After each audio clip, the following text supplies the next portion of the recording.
Hello students, welcome to today's economics class.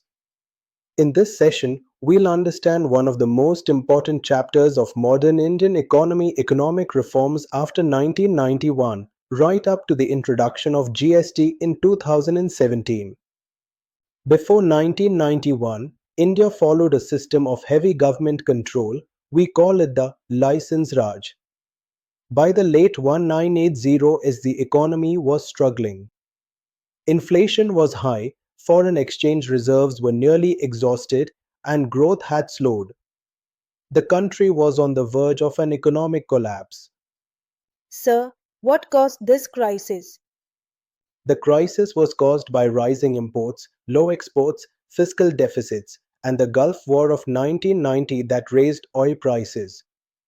So, in July 1991, the government led by Prime Minister P.V. Narasimha Rao and Finance Minister Dr. Manmohan Singh introduced a major reform package known as the New Economic Policy, with support from the IMF and World Bank. The 1991 policy changed India's economic direction forever. It had three key components: the LPG model, liberalization, removing unnecessary government restrictions; privatization, reducing the role of public sector and encouraging private participation; globalization, opening India to world trade and foreign investment. Sir, why was this change necessary? Because the old system of excessive control and protection had made Indian industries inefficient. The LPG policy was meant to make the economy competitive and globally connected. Liberalization aimed at giving freedom to businesses. Let's see the main steps: industrial reforms, end of industrial licensing in most sectors; financial reforms, autonomy to the RBI, entry of private and foreign banks, and creation of SEBI in 1992; fiscal reforms, simplification of taxes and reduction of subsidies; trade reforms, low import tariffs, easier export procedures, and encouragement to special economic zones. Teacher, in short, liberalization allowed competition and increased efficiency, but it also led to closure of inefficient industries. The second pillar was privatization. It reduced the government's role in running industries and encouraged private ownership. Steps included selling shares of public enterprises called disinvestment, allowing private management of some public industries, introducing public-private partnerships in infrastructure. The goal was to improve efficiency and reduce government burden. However, it also raised concerns about job loss and social security. The third pillar was globalization. India began to integrate with the global economy through trade, investment, and technology. Steps included reduction of import duties, permission for foreign direct investment in several sectors, entry of multinational companies. India joined the World Trade Organization in 1995. Sir, how did this help India? It gave access to global markets, advanced technology, and created new opportunities, especially in services like information technology and outsourcing.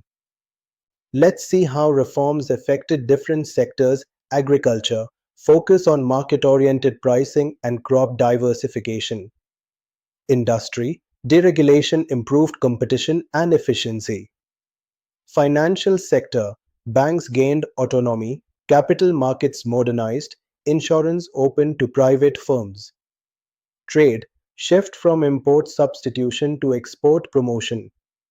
All these reforms made the economy more dynamic and globally linked.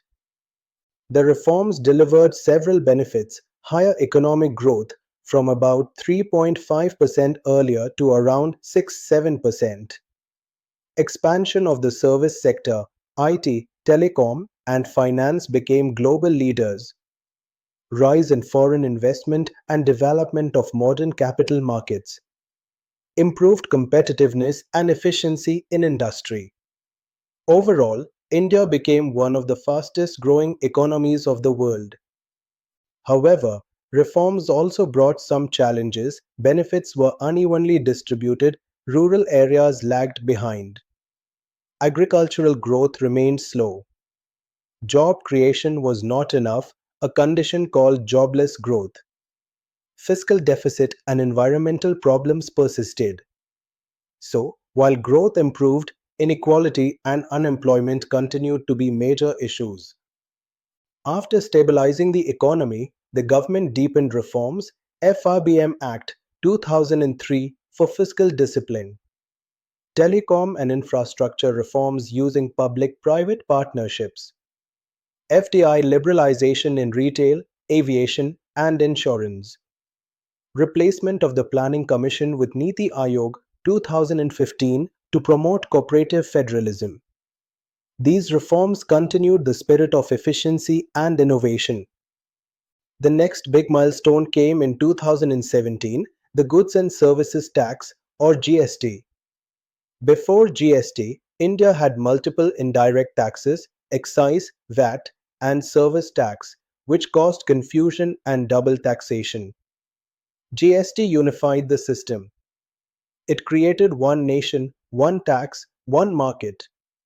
Main features implemented on 1st July 2017 under the 101st Constitutional Amendment. Dual structure CGST, Central, SGST, State, and IGST, Interstate. GST Council, chaired by the Union Finance Minister, manages decisions.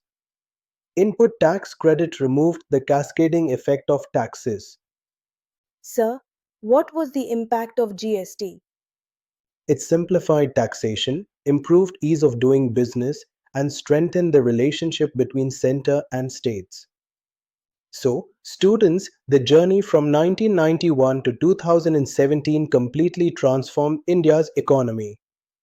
From a controlled, inward looking economy, we became an open and globally competitive nation. The 1991 reforms gave us liberalization, privatization, and globalization. The 2017 GST reform unified our market and modernized our tax system. Together, these reforms built the foundation for India's rise as a major global economy. That's all for today's class. Keep revising and remember, understanding India's reforms helps us appreciate how economic policies shape our future. See you in the next lesson. Jai Hind.